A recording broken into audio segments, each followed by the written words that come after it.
A criação de um projeto para você tem mais a ver com prazer ou com dor? Deixa seu comentário aqui embaixo que eu vou falar como é que acontece comigo no final do vídeo.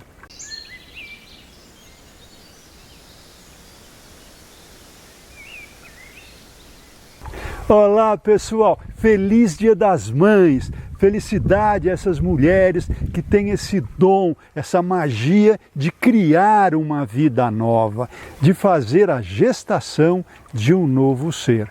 E depois que essa criança nasce, ainda fazer a criação, agora no sentido de cuidar, de amamentar, de alimentar, de limpar, enfim, de ensinar todos os segredos da vida. Claro que agora tem mais gente para ajudar, tem o pai, tem outras pessoas, mas mesmo assim é sempre um ato envolvido por muito carinho, por muito amor. Eu estou dizendo tudo isso porque eu acho que o processo do projeto tem semelhanças com toda essa magia.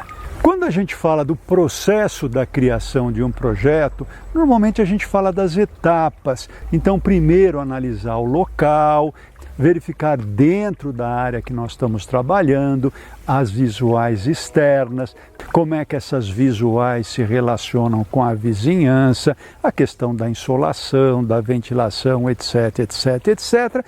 Tudo isso para você não ter o papel em branco, aquele medo. Uau, como é que eu começo? O começo já está dado pela própria realidade.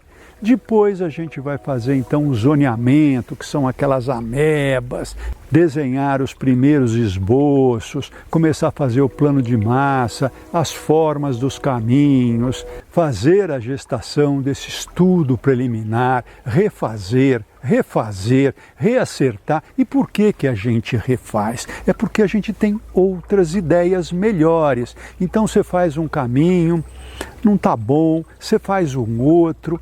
Puxa, mas podia ser melhor se eu aumentasse aqui, se eu diminuísse acolá. Então você vai acertando, buscando uma harmonia, buscando também uma beleza. E de repente você olha e fala, uau, acho que está bom. Às vezes você está meio sem inspiração e tem prazo para entregar esse estudo, você vai buscar então ideias lá nas ferramentas, lembra? Trabalhar os lugares e os não lugares, o aqui e o ali, o passar entre, a questão da proximidade e da velocidade, emoldurar determinados trechos da paisagem, olhar as regras de ouro, realçando aquilo que interessa, escondendo aquilo que não é interessante na paisagem, trabalhando com as volumetrias vegetais, pensando nos sentidos humanos, pensando nos 4 elementos da natureza, etc, etc. Mas chega um momento que você fala, uau, acho que agora tá bom. E aí você usa aquela ferramenta fundamental que é o percurso para checar se seu projeto tem emoções, né? Nesse seu andar, nesse seu caminhar, o que você descobre, quais são as surpresas, como é que você tem a sensação de beleza. Tudo isso são coisas que a gente vai falando através da racionalização. Mas o processo do projeto tem uma parte que é emoção, tem uma parte que depende do seu repertório. E o que é repertório? Repertório é você ver outros trabalhos, de preferência vivenciar esses projetos, ou então pesquisando na internet, achando ali projetos interessantes, ideias de projetos que você pode também utilizar, mas não adianta ter só repertório teórico. É muito importante a prática, o fazer, o refazer, o fazer novamente, porque você vai pegando a experiência, o traquejo daquele risco se transformar numa realidade. Como é que é esse processo? Como é que é essa magia?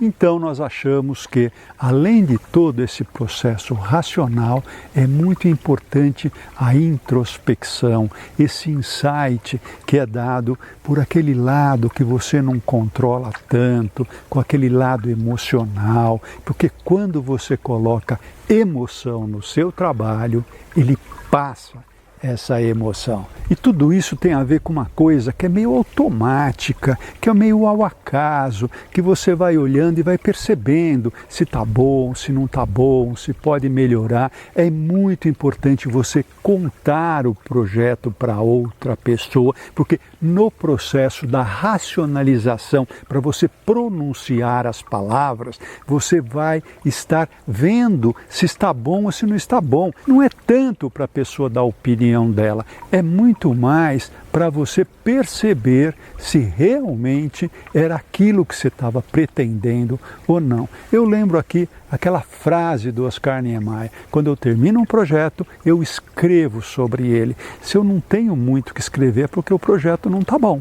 Eu tenho que revê-lo, eu tenho que começar de novo. Então essa prática da experiência é muito importante. Você saber o que funciona, o que não funciona. No início da minha carreira eu fazia muito trabalho como se eu estivesse pintando um quadro. É bastante interessante isso. Só que em geral você não tem aquela visão bidimensional que é vista de um drone, mas sim aquela experiência do caminhar, de você poder usufruir passo a passo todas aquelas experiências, aquelas sensações, aquelas surpresas. E eu repito isso porque eu ainda vejo muitos projetos que são feitos de drone. Então você vai aprender que os elementos tridimensionais, eles têm muito mais força do que os elementos bidimensionais, embora esses também sejam importantes. Enfim, você vai aprendendo o que funciona, o que não funciona, o que é mais fácil de executar em obra. Às vezes você propõe coisas que são praticamente impossíveis, né? Ou muito complicadas, ou muito caras de serem executadas. Então essa prática do dia a dia que vai te dando toda essa bagagem importantíssima. Agora, respondendo àquela questão do início, o processo do projeto é mais permeado por prazer ou por dores? Claro que você tem angústias, você tem que selecionar coisas, muitas vezes você tem várias ideias e muitas têm que ser descartadas, por isso às vezes vale a pena você fazer 2 ou 3 opções, até para você mesmo decidir qual é aquela que você vai mostrar para o seu cliente. Então essa dor, essa angústia, que o projeto não está saindo, é sim inerente ao próprio processo do projeto.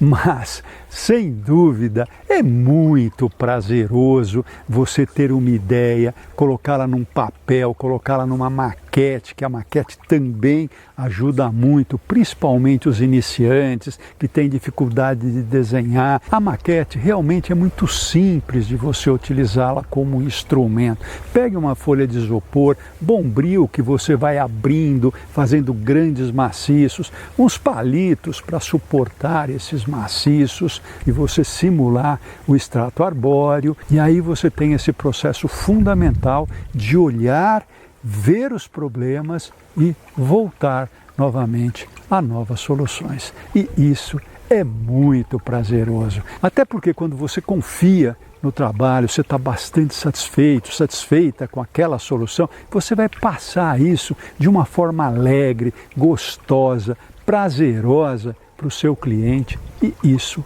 é fundamental. Então aqui eu termino esse vídeo desejando mais uma vez um ótimo Dia das Mães para todas essas mulheres que tiveram esse privilégio de fazer essa criação mágica, de dar à luz a uma nova vida. Isso é maravilhoso, e aproveito para deixar aqui meu grande abraço para todos vocês.